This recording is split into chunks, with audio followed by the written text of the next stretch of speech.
Before you dive into another episode of the Girls in Marketing podcast, we wanted to let you know about our new Girls in Marketing membership course. Hey, I'm Ellie, the founder of Write and Sunny, a copywriting and social media management agency.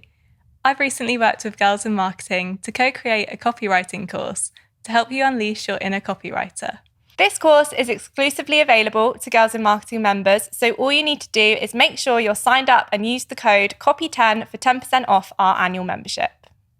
Hi, I'm Olivia. And I'm Amy. And this is a Girls in Marketing podcast. Every week, we release a new episode that you won't want to miss. Our guests are industry experts with amazing experiences, so you'll always come away with new nuggets of wisdom.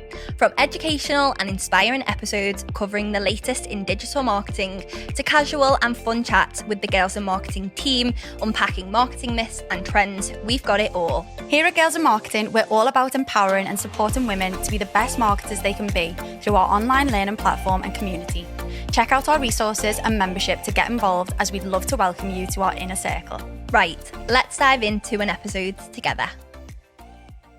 Hi everyone, and welcome back to the Girls in Marketing podcast. Today I'm joined by a very special guest, Grace Andrews. Grace is the head of content for Stephen Bartlett and the Diary of a CEO podcast brand. You may also know her as the social climber. Grace has a wealth of knowledge in all things social media strategy, as well as video content and emerging social trends. I'm very excited to jump into today's episode, as I know it's going to be a really good one. So lovely to have you on the podcast today, Grace. So excited to be here. This is literally one of my favourite resources for learning about industry and understanding from different experts. So this is very exciting. Very excited to have you on. I want to get started and talk a little bit about your journey, because for people who don't know, you obviously run The Social Climber and you're now head of content for Stephen Bartlett and Diary of a CEO. So tell me a little bit about your kind of story to how you got to where you are. Yeah, of course. So today, I am head of content for Stephen Bartlett as a brand and Diary of a CEO as a brand. Didn't start like that. Haven't been, that's not how it all started. I used to freelance. If we're going back kind of 3 or 4 years, I used to freelance. So pandemic rolled around. I kind of been studying journalism, and pandemic rolled around and the news was so depressing. So I scrapped the journalism part of it and just focused on the social media part of it. And what I wanted to do was work with small businesses whose shop fronts had literally closed and allow them to elevate their presence online. And that's when I started The Social Climber, because you couldn't get, a job anywhere, you couldn't get work experience. So I had to make it happen for myself. And I thought, you know what, I'll start building up this portfolio. One is a lead generation tool to attract new clients and show that I'm an authority in the space. But secondly, so that when the world opens up again, I've got all this experience to demonstrate and go, look, this is what I can do. And so I had to create my own work experience, which meant I was working full-time in a pub, and I was coming home in the evenings and contacting local businesses and saying, hey, can I help with your social media? I'll do it for free. People hate when I say that, because I was still learning. It was a huge learning opportunity for me. They were giving me their businesses to trial and error stuff with and practice and figure out how to use social media and do it properly and learn from it. It was an incredible learning experience. And I'm so grateful to all kind of those early local businesses who trusted me. Then I started to build up, my stamina and my clients, and started charging, which was fantastic. And I was loving it. I was working across so many different businesses, across strategy, consulting, design, content creation, all kind of areas of social media marketing, and was earning good income at that point. And then this job post was shared by Stephen Bartlett. And this isn't Stephen Bartlett as it is today. This is Stephen Bartlett 3 years ago, who had just left Social Chain, which was one of the biggest social media marketing agencies in the country. He just exited from there. But the Diary of a CEO didn't really exist in the same way that it does today. We barely had 10,000 followers on YouTube, and for context, we're now hurtling towards 3 million. We hadn't charted. We're now consistently number 1 in the charts. He hadn't written Happy Sex Millionaire. The book hadn't come out. He wasn't a dragon. He wasn't on Dragon's Den. So unless you were in social media or in marketing really closely, you didn't know who he was, right? So it was really hard to explain to people at the beginning who I was working for, especially as I couldn't tell them he was about to go on Dragon's Den. But so I saw this job post for a social media manager, and as I said, I was loving freelancing. I was literally really enjoying getting to do different things every day and the income it was bringing in and getting to trial and error and grow and grow and grow. It was fantastic. But I just saw this job post calling for the social media manager. And I thought, if there's going to be one job where I'm going to accelerate my growth or accelerate my career or be able to learn from someone who is fully immersed in the industry, it's going to be this. And I went for it. I went all in. I threw my application in the bag and I went and found the people who are working at the team currently, which was only 3 of them at the time, and messaged them all on LinkedIn. And I wanted to give it my best shot because I would have regretted it if not. So I tried everything, every possible angle to get in, eventually got through to my now manager, Dom. And it was an element of like kind of right place at the right time. I was available, but I'd also done all of the groundwork to get to that point. So everything I'd built with the social climate, everything I was putting those extra hours in to create content for online and all the education content meant that I had this physical, digital, portfolio or digital reputation, whatever you want to call it, which is now kind of what personal branding has turned into. Now we call it personal branding. But at that point, it was my existing experience online for anyone to view and access. So it allowed me to kind of establish myself in the space. And yeah, the last kind of 2.5 years have been a crazy learning experience, from literally day one posting on, Steve's personal LinkedIn and personal Instagram channels as a solo team. So working by myself, 6 months in, craziest learning experience of my life. Steve sat me down very early on and said, these next kind of 12 weeks are going to be the craziest weeks of your life. And he was absolutely right.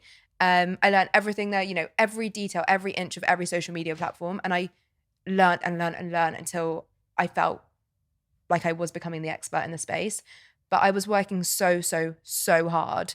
And it got to about 6 months in and I said, this is fantastic, incredible. I love it. I literally love what I get to do every day, but it's so unsustainable. Like, if we want the growth that we're talking about, and we always knew what we wanted. We knew we wanted to be the number one podcast. We knew all of that. I knew that we needed more team. Like, if we were going to scale everything else, we needed to scale the team. And Steve was like, well, why don't you just hire someone? And I was like, what? What? And he was like, yeah, just hire someone. And that's kind of how it all kind of snowballed from there. And now we're a team of 5 on the social and content team. We have probably nearly 10 now on the production editing team, all work really closely together. And the wider team are about 26 all in total. So everything has scaled massively, but it's been really cool to have been there kind of from not day one, but the early days when it was all very startup and very scrappy and very kind of all hands in all day, all hours of the day, to seeing the results now. And I feel like I really, really understand what it takes to get there now after all of the graft and all of the hard work. Mm-hmm. I love what you were talking about, like creating your own kind of experience. That's something that I'm a massive advocate for. I think, when I was at university and then even post-university working full time, I was freelancing, I was blogging, like I was doing everything under the sun, because I think that so many people forget that, you could be in university or you could be working in a role, but there's always something new to learn. And oftentimes if you don't have the capacity to do that in like a full-time role, you've got to go somewhere else and learn it yourself and do it on an Instagram page or on a blog or anything like that.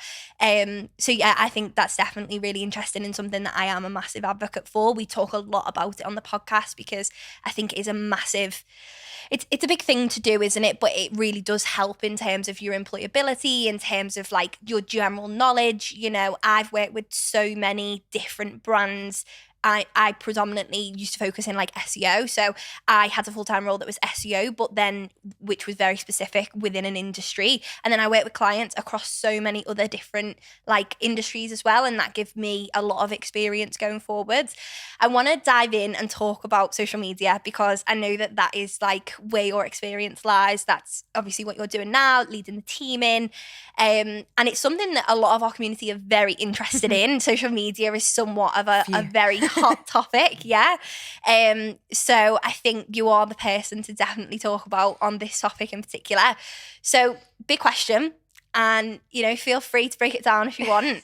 But how do you kind of approach social media strategy? Because I think so many people have the misconception of social media just being posted on Instagram or posted on Facebook. My mum still thinks, shout out to my mum, she still thinks it's, posting on Facebook and, I love that Facebook post that you do. I'm like, didn't even do that, but okay. How do you approach social media strategy from your perspective and your understanding? Just on that, I regularly humble myself by asking my parents what I do. Like it's always very refreshing to just get their new takes. Yeah. Social media strategy, people overcomplicate it, right? So essentially there are 3 stages to a strategy. It's the research and the informing stage. You've then got the middle stage, which is the sharing, the creating, the actual content. And then you've got the reviewing stage that feeds back into the cyclical process. In kind of layman's terms, that's as simple as it needs to be. The missing piece that so many brands miss and so many businesses overlook is the 2 sides of it, right? As you said, everyone thinks it's the posting, it's the creating, it's the content, put it out into the ether, hope for the best. If you're not doing the informing stage and you're not doing the reviewing process at the end, it's all pointless. You're not going to grow. In fact, you're probably going to spiral downwards because the trends and the platform updates are happening so quickly that you don't stand a chance. So what I mean when I talk about this inform stage or this research stage, it's not, looking at your competitors. What I mean at this stage is not looking at your what. So when I talk about your what, you're a drinks brand, the what is the drink. You need to be looking at your why. So why have you created this brand? Why do you get out of bed in the morning? Why do you do it? So if we're talking about drinks brands, we look at like Red Bull, what is their energy drink, right? Their cans, we all know what they look like. They're everywhere. Their why is they want to give you energy. That's their whole why. Red Bull gives you wings. So you look on their social media, you look on their marketing, you're not going to see cans of Red Bull. You're going to see stories about real humans who are on all these different challenges, trying to use different forms of energy to succeed in all different areas of life. Because people buy from stories, people buy from feeling, they don't buy things. So when you're doing that informing stage, it's not about looking at what drinks brands competitors are doing. Like that's actually really unhelpful. What you need to do is go back to your why. Think about why you are doing this, because that feeling is what's going to connect with your audience. It's what's going to build the loyalty. It's what's going to build the trust, and it's what's going to turn your audience into a community that's going to turn into a customer who will eventually buy your what. Your what is a byproduct. Like when we're looking at social media strategy, it's got to be about your why. It's got to be about the feeling, and you've got to therefore communicate the feeling across your channels so that people can buy into the feeling and create that sense of connection.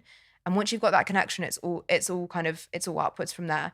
So you're in this informed stage, you understand your why, your why then informs what platforms you should be on, because you understand who your audience are, and all of that stuff is really important to really get to grips with. Because if you are a brand that's trying to communicate with kind of Gen Z and your entire strategy is on LinkedIn, what about Snap? What about TikTok? Or, vice versa, and you're on TikTok because you love TikTok, but we're not creating content for ourselves, we're creating content for our audience. So you've got to go where your audience are, go and put yourself in the middle of the conversations they're having offline. You do that by talking about shared values and shared feelings and shared things. Once you've got them in the funnel, that's when you think about your other strategies and you're pulling them down and eventually you're converting them to buy the product.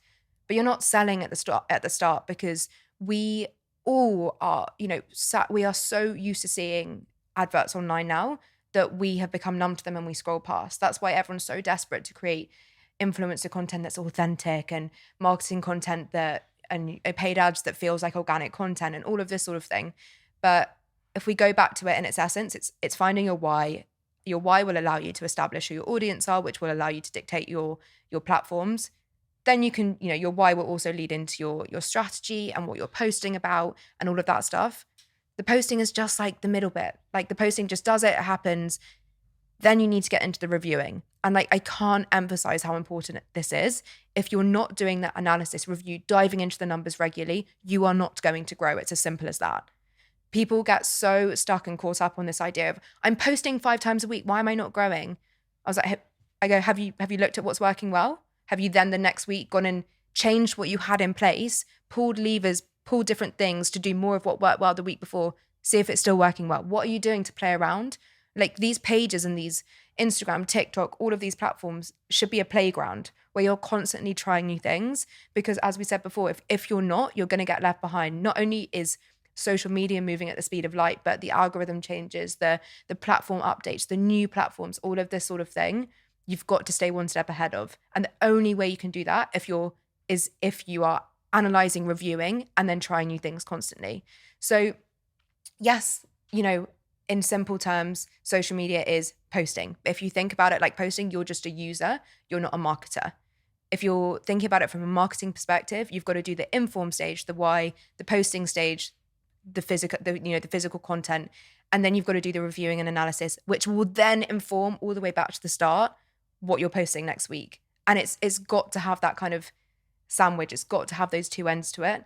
And I think, when you break it down and do it for yourself, it's actually not that complicated. It will feed into all the different things you're doing already. But people see this idea of strategy, and we've got this concept of like strategy, numbers. You need an analyst, you need all of this stuff, but you can do it. If it's your business, like you can do it yourself. If you've got capacity to bring people in, fantastic.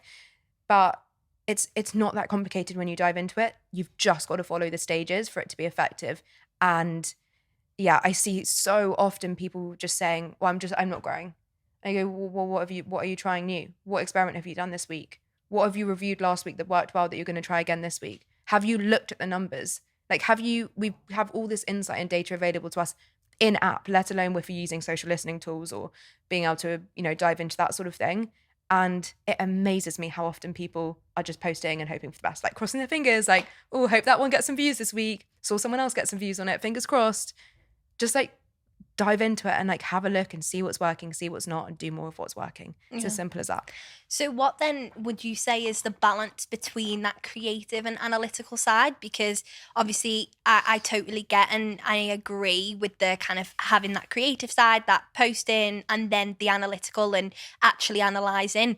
In terms of like when you're posting and putting effort into that, where do you find the balance between the two? Because I almost kind of feel like sometimes people are too one or the other, and it's how do you actually make an effective strategy? If you are constantly in it and you're doing the creative and you're, posting and whatever, then you're not doing the analytical. But then equally, if you are doing the analytical stuff, then you're not maybe doing as much of the creative. What's the kind of balance there, and what's been the balance for you? So in terms of balancing the data and numbers and the creativity, I think it's got to be a case where you prioritize everything as much as each other. So if you're spending, it doesn't need to be a measure of time, because that's not necessarily going to equate to the same value. But however long you're spending on the content, making sure that you've got something set up, whether it's a spreadsheet or something to allow you to input the data into, so that regularly, it's more about kind of being consistent with doing it regularly, as opposed to, okay, I've got to spend 5 hours this week analyzing the data. You don't. But if you can be consistent, whatever's consistent for you, right? It'll be different depending on the size of your brand.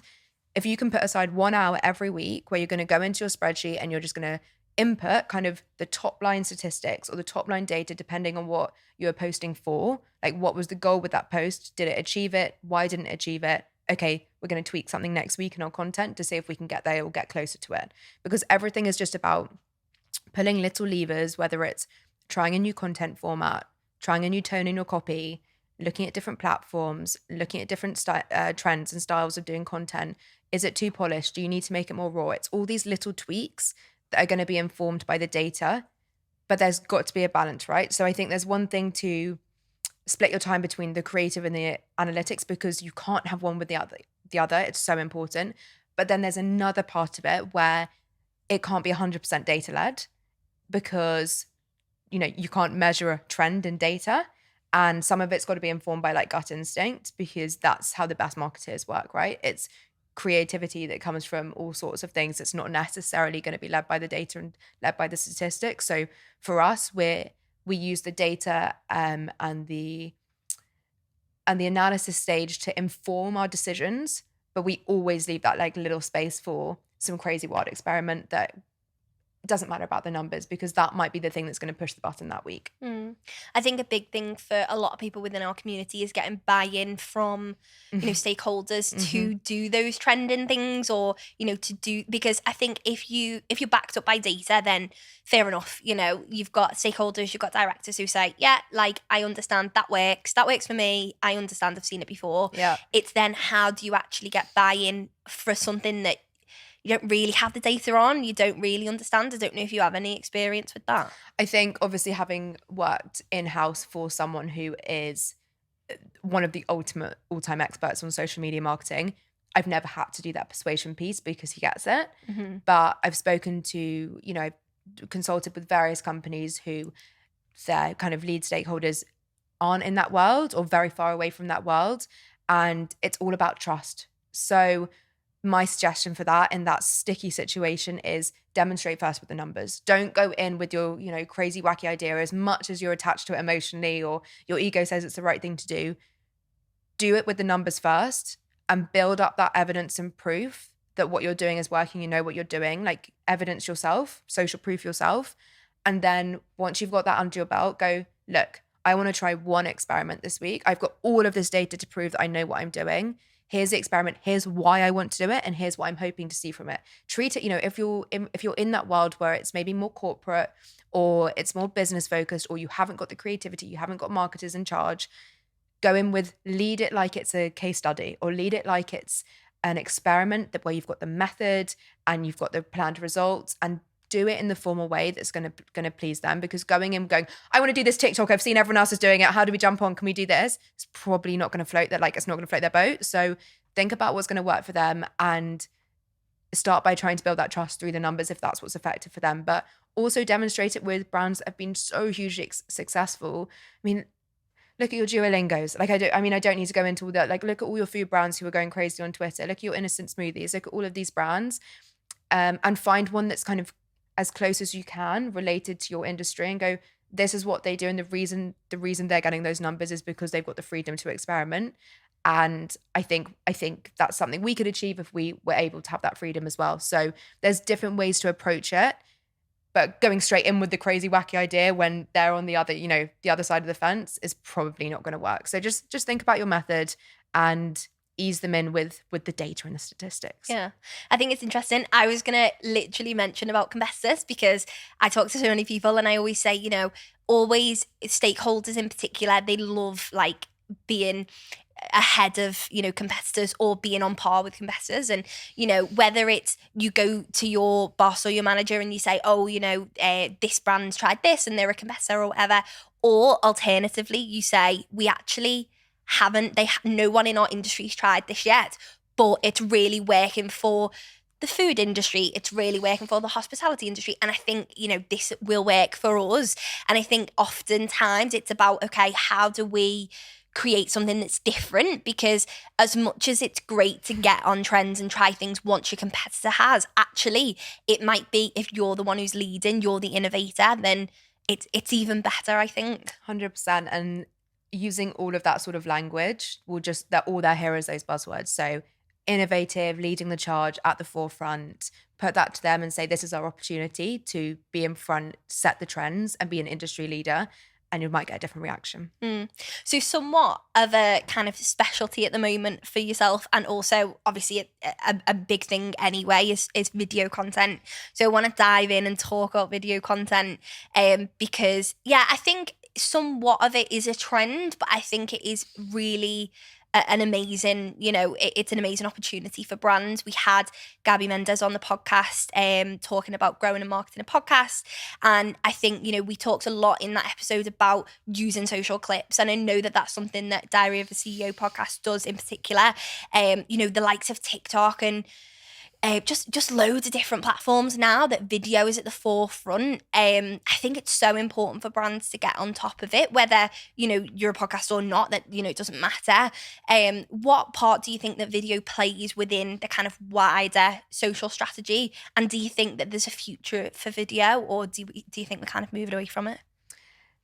So from my Diary of a CEO perspective and my Stephen Bartlett perspective, we've gone all in on video. Because when it comes to podcasting and growing a podcast, it's not an organic search platform, right? So unless you have your audience elsewhere and you can drive them through, you're a bit stuck in the growth from a growth perspective, unless, you know, you've got your loyal community, but how are you going to get in front of new eyes? You need to get on the feeds where they're hanging out and where they are. And right now that's Instagram Reels, that's TikTok, that's YouTube Shorts. So we've gone all in on video for that reason. We have, you know, our goal is to kind of engage certain generations and certain audiences for different podcasts, and we go to where they're hanging out, and those are the places. So it's really, really important we, you know, meticulously you know, look at our video data, and we are looking at kind of what we're obsessed with watch time. Instagram Reels has just allowed you to look at kind of average watch time and that sort of data. And we're looking at how we can increase that with every single video we create. And we're creating, you know, 50 pieces of short form content a week. And, you know, we're obsessed with what video content can do, and the visual element to a podcast that no one expected to blow up in the way it has completely changed the game for podcasting. For what everyone kind of thought was going to be like a short-term craze or a short-term phase has turned into like $1 billion industry.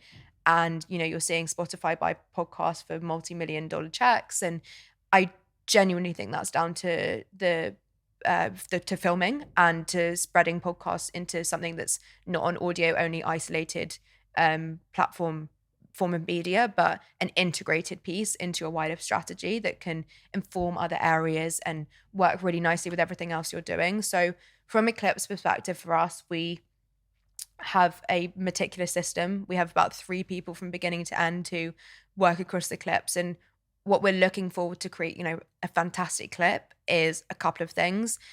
Has to have that thumb stopping 3 seconds, you know, the first 3 seconds, the hook, which when you're not filming content specifically for TikTok can be really tricky.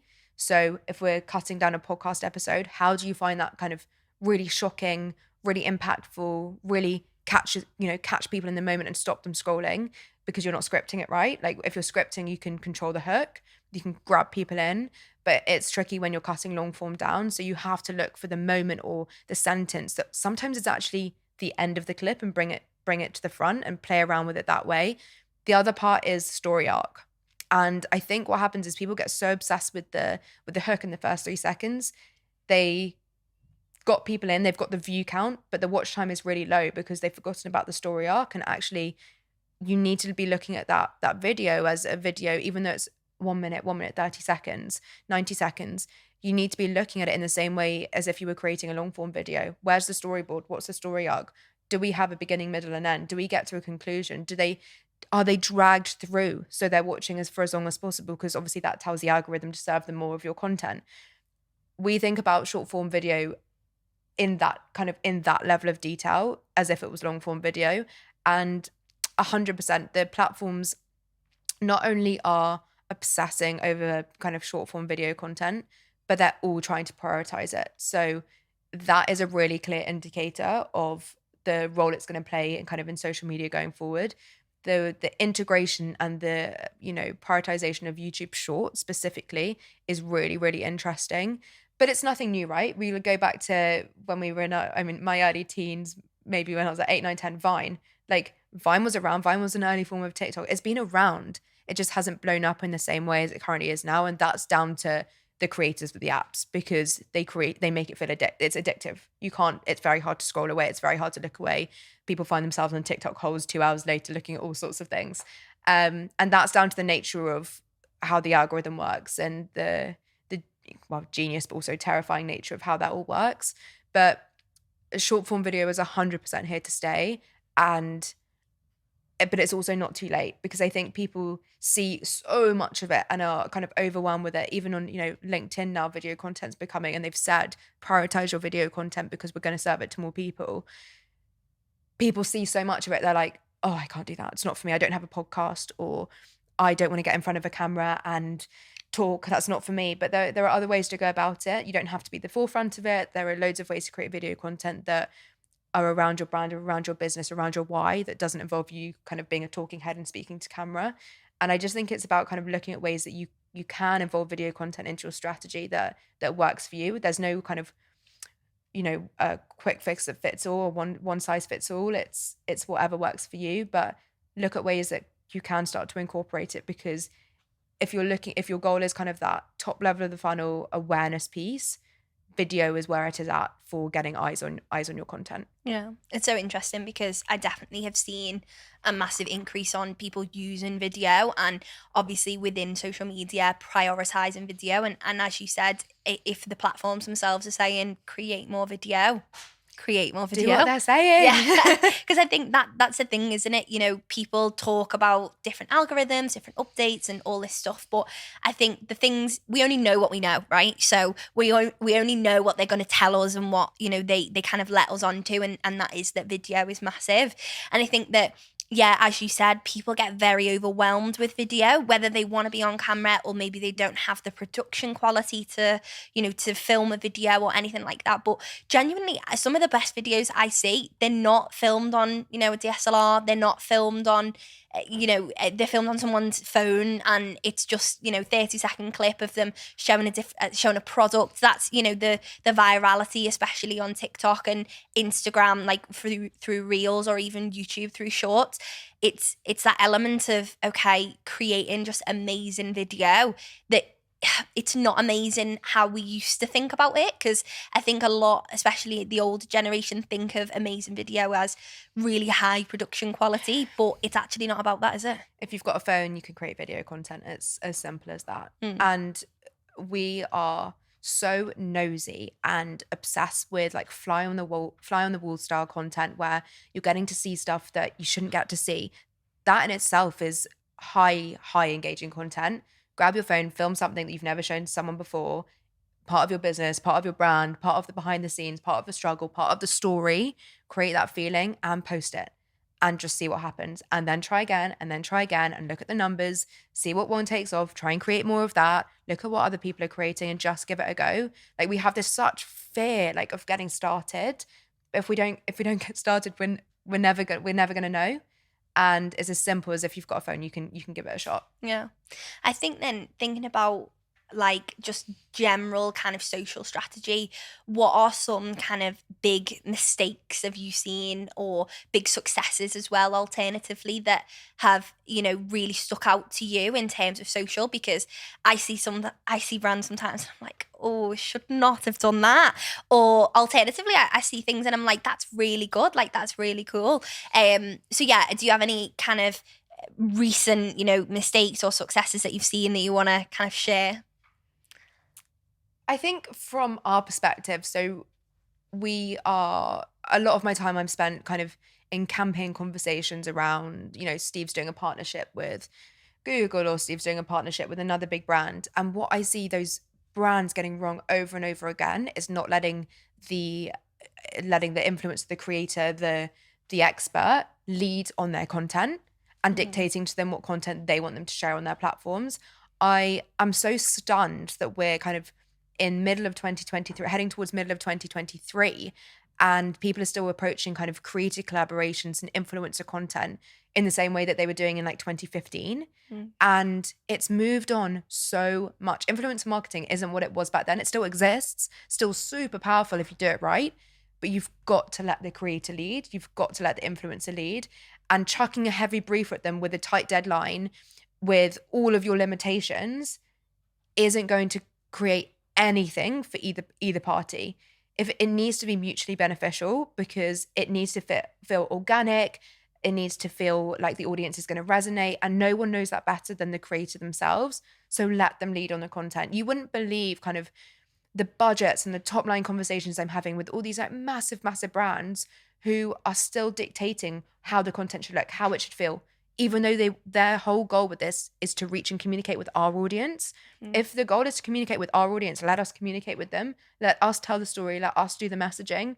And even, you know, myself starting to work with brands as like a creator myself, I'm like putting my foot down and like drawing a hard line and saying, if I can't lead on this creatively, I don't want to be involved, because my community are so special to me. If without them, it doesn't exist. None of this happens. And I don't want to be feeding them crap. Like, I want to be feeding them genuine, authentic things that I believe in that happen to be paid at the same time.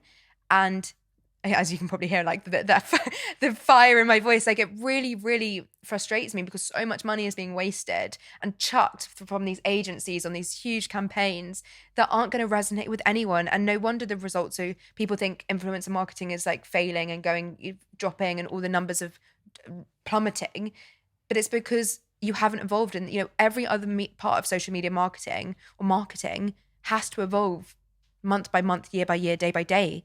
But influencer marketing seems to have like the same practices still being used like almost 6-7 years later, and everyone can see through an inauthentic partnership. Everyone's on this desperate search for authenticity, but the only way you can do a real truly authentic influencer campaign, creative campaign, is to let them lead. And that's one of my biggest gripes at the moment. Yeah. No, I totally agree. I mean, I've worked with brands and we work with girls and brands at Girls and Marketing as well. And it's the same thing, similar conversations. There are massive brands who come and say, and it's just like, it doesn't, you don't let us lead. It's not going to work because, as you said, you are the expert. And it's the same with social media, isn't it? If you're a social media manager, you know the audience, you understand what resonates with them. If you've done the creative and the analytical that we talked about before, and having that, it's that trust. It goes back to that, doesn't it, really? In brands, or equally just stakeholders having trust in people to create content that works, because the data's there, and even if the data's not, you still understand what your audience actually is.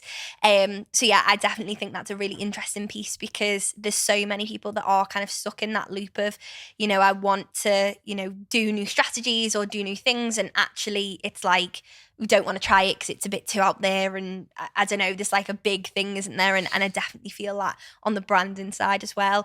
I know you've kind of touched on your role with Stephen Bartlett and the Diary of a CEO brand, but it's interesting because I assume that it is very fast paced. You obviously said at the beginning, startup life.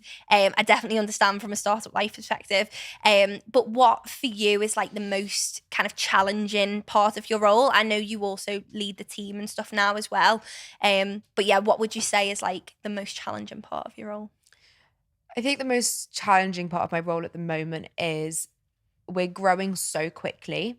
And we had this, lovely, and we still do, really passion-led culture when you're in the startup days. And as you scale that and everything gets bigger, the challenge is like, how do you scale that culture to all the new people who are starting when you're moving so quickly? How do you find the time and take the time to instill that kind of culture and the value and the passion into like all of these new starters and these new joiners? And I think that's like a personal challenge at the moment.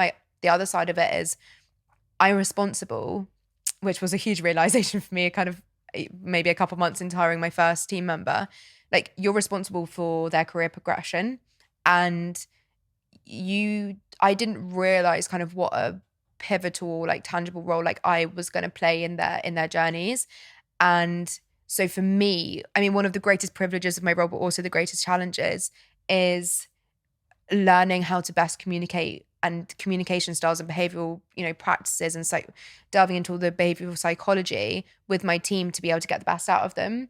Because that was never something as like a social media manager that I thought I was gonna, that wasn't a responsibility I thought I was gonna have. But then you step into kind of head of content, and I think we said this was coming out, and I can say like I had a more marketing director position, and suddenly, all of your team, either they're going to stay where they are, or you can help bring them up, and you can help bring the best out of them because you can see it from that top level. And don't get me wrong, best feeling in the world watching your team thrive, like literally the best feeling. And all I want to see is see them thrive, but it can be really, really challenging. You get all sorts of personalities across the board who you just want to kind of see the best from. And yeah, that can be really challenging. How was it then going from like social media manager to managing people? I know, I mean, I now manage people, and I kind of went from like team member to team leader, and it is a difficult transition, especially if you haven't done it in a certain capacity before. So yeah, how was it for you going from that role to leading people? I remember I hired my first hire, Holly, who's still with me. Well, everyone's still with me. Thank God no one's left yet. And it kind of got to like 2 or 3 months in, and I had this moment, I had this realization. I was like, shit, I'm her manager. Like, I've got to do things with her to encourage her growth, and to bring the best out of her and do all this stuff. And that was when I kind of went, okay, you're in a leadership position. You've got responsibility here. I went away and did courses. I went away and did did different learnings. I read a fantastic book called Surrounded by Idiots, which I'm reading that at the moment. Oh, it's fantastic. Yeah. And that for me, like, opened my eyes to different communication styles and different personalities. And immediately I kind of saw the color chart. And if anyone who hasn't read it, you kind of have different types of people, right? So you have, I think it's red, green, yellow, and blue. And immediately, okay, that person in my team is that person in my team is that, which means the best way I'm going to get the best out of them is to speak to them and communicate with them in that way. Maybe this person I can send a list to in the morning and I won't hear back from them till the end of the day, but I know that they're working through it all. This person I actually need to sit down with and have a one-to-one chat with them to make sure they fully understood. I need them to repeat it back to me. And then we're probably going to have a few check-ins in the day just because that's how they thrive and that's how they work. We'll get to the end goal, but it's allowed me to understand how people work. And it was never something I kind of thought I would be doing so early on, but it's a non-stop learning experience, right? It never ends. So I'm just always looking at ways I can kind of do better. And we have regular one-to-ones. And the hardest part is definitely, when you work so closely with a team and you're friends with everyone, being able to kind of switch the friendship on and the work on and switch one off and one off. And that's what I found quite tricky at the beginning because I'm really good friends with everyone in my team. We're all similar ages, which can be really tricky as well. But from day one with kind of everyone who's joined since, I've made it really clear, like, if we're having a one-to-one, if we are in a meeting, if what's going on, I respect you. Obviously, I respect you hugely, but it's a work conversation. Step out of that, we can, we'll go back to having friends, we'll go for a drink, all of that stuff. But I think it's really important to be, because otherwise, if you don't, the tricky conversations become really tricky. And you're going to have tricky and like challenging conversations all the way through your career. But if you don't make that kind of differentiation between, okay, this is not a work conversation, and I'm, going to talk to you about that thing that happened the other day that I was really disappointed in, and I want to see how we can work through it together. But then also, like, I love being able to have like the friendship side and really understand what's going on in their lives so that I can inform like everything else that happens. And yeah, I think it's just challenges I never expected to have. Like when I signed up for this role from a freelance, I thought social media strategy, that's what I'm going to be doing, not delving into human psychology and understanding behavioral practices and really, really learning how to get the best out of my team. But I mean, I love it. Like I literally think it's one of the most rewarding things. And seeing a member of your team, lead on a presentation when 6 months ago they were terrified of speaking like publicly, and the growth and knowing that you played like a little small role in that and allowed steps to make that happen is so cool. I really look forward to reading that book then, because I started it the other day and I was like, because I heard I can't remember what his name is now, but they have a really big TikTok. I think his name's Ben. It's called Lux Collector or something. Oh, yeah. But I've seen it. I can't remember his second name, but he did a TikTok on it and he was like, this is like the book for like leadership and stuff. And I've read a few books recently that are more kind of like leadership related. Yeah. And I seen that one. I was like, you know what? I'm going to have to read that one. Do you know what though? Even if you're not in a leadership position, like someone in my team is reading it right now, because it's all just about it's about relationships, but working relationships. And we're all going to come across really tricky working relationships, whether it's clients, like we've all had a tricky client, whether it's our boss, whether it's kind of personal relationships, we're all going to have it. And just being able to identify, green, that's why she's doing that. It's not because she's, rude or angry or she's taking it out on me. It's just, that's how she's communicating. She's short, she's sharp, and she's to the point. There's no emotion attached. So then I can take all of those thoughts that come into your head of all sorts of things, and you can just get to the point, and it skips out all of that stuff. And it really, really brought me a sense of clarity, and I'd really recommend it to anyone. So obviously you've kind of grown into this leadership role within the last few years, really, which obviously you said never anticipated.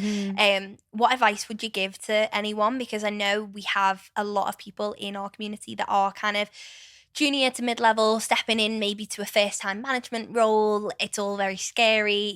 What kind of advice would you give to those people? I think one of the most important things I did in those early stages was I can't remember the course I did, but I took like a 1-day course, which just, again, opened my eyes to things that I hadn't even started thinking about. So how you deliver, your one-to-ones, how regularly you're doing goal setting, what are you doing to get them to start thinking about things so that you can step away and build that trust, and all of those things that but you don't think about in practice, and just starting to build up and diving into like that book and diving into a course and reading a few more things and listening to a few podcasts and just opening your mind to that world, and then starting to build up your techniques, because there are a billion leadership books out there who all have different techniques and all have different ideas on what's right and what's wrong. But just start delving in and then start building up your practices, and you'll learn so quickly what works and what doesn't work for your team, and what works and what doesn't work for you, what's realistic and what's consistent and what's sustainable. I think whatever you do, you need to try and be consistent with, because it's not fair for your team members if you're not. I know at the beginning we were working so quickly and so fast, and I wasn't prioritizing their growth. And really, I now consistently prioritize monthly one-to-ones and quarterly goal setting sessions, because if they don't have that reliable consistency, they feel like their growth is stunted. And that's when you get to start to see people who are like, well, maybe I'll look elsewhere and all of that sort of thing, because they don't feel supported. So my advice would be just to kind of give yourself that time, prioritize the time in the same way you prioritize all your other things, to the learning for the leadership. So if it's half a day every other week on a Friday, you're going to commit to learning something new, or taking a step back and thinking about how you could do that session better, or how you could help your team in a different way, because it is a huge responsibility. And if you're not blocking it into your schedule in the same way you're blocking all your other tasks in, it's never going to happen. Like, that's something I found. So take the time, find a course, find something that works for you. There's so much free learning out there now, which is fantastic, whether it's YouTube, podcasts, books online, all of that sort of thing. So yeah, just give yourself that space to learn, and don't put the pressure on yourself to think you've got to have it all sorted and all put together from the start, because I promise you, me, my MD, CEO, everyone I've come across, no matter what age, is all just still learning and still figuring out and just building up all these different experiences and all these challenges, and it's a never ending learning journey, but you can jump on and get started. Yeah. No, that's such good advice. And I think, thinking about it from a social media perspective, because I want to come back to social media, because I know that's kind of like your thing and something that we have really focused on within the podcast itself. Before we finish off, I've got like a burning question that I really want to ask, because I think it's at the front of everyone's mind right now, and you're going to know what it is before I even say it. But it's AI. And what role does AI play in social media? Because I wanted to ask it earlier, but I think generally, in terms of like just the way we had our conversation, but I think it's so important, because we speak to so many people and they're like quite scared of AI. They're not really sure what to think about it.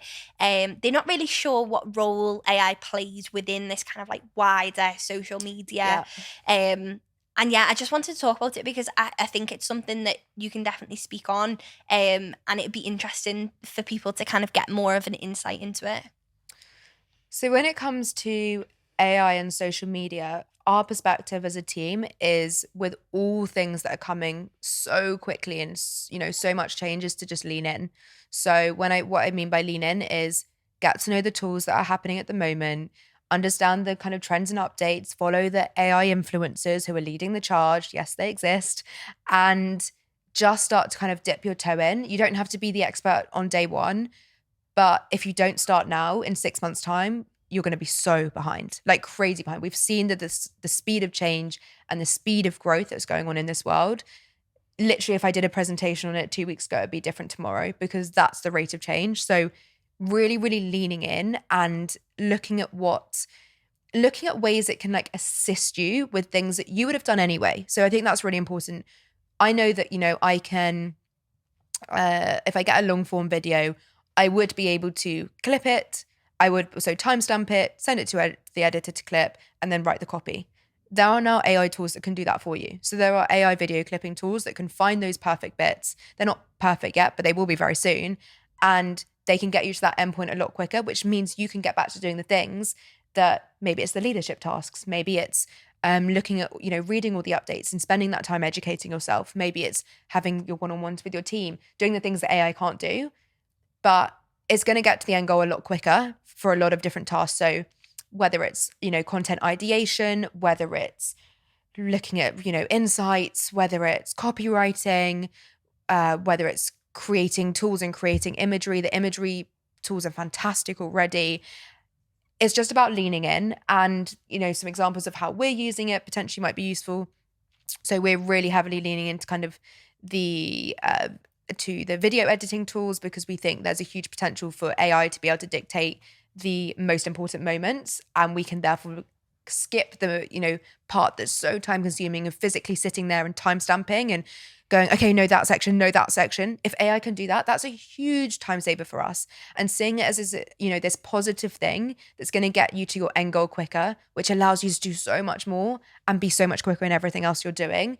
For us, it's really exciting. And I think if you're looking at it in any other way, in the same way, changes come in really thick and fast. If you're not riding the wave as it comes in, you're going to be left behind on the shore. So really, really thinking about what's one thing I can learn today, or what's one thing I can try out, whether it's just having a play around with ChatGPT, whether it's just asking it a few questions, getting it to, give you a response on a topic you're thinking about posting about, or actually putting in a title for a post and asking for 10 different alternatives in a different tone to try and resonate with a different audience, just to start giving you ideas. I use it so much for ideation. What I actually say to my team is, I have like a ChatGPT hour. My brain at like 3 p.m, I don't know what the time is now, starts to like go off a cliff. Like it doesn't function in the same way as it does in the morning or in the evening. So I'm like, I need some ideas from ChatGPT at this point. So I'll go in and,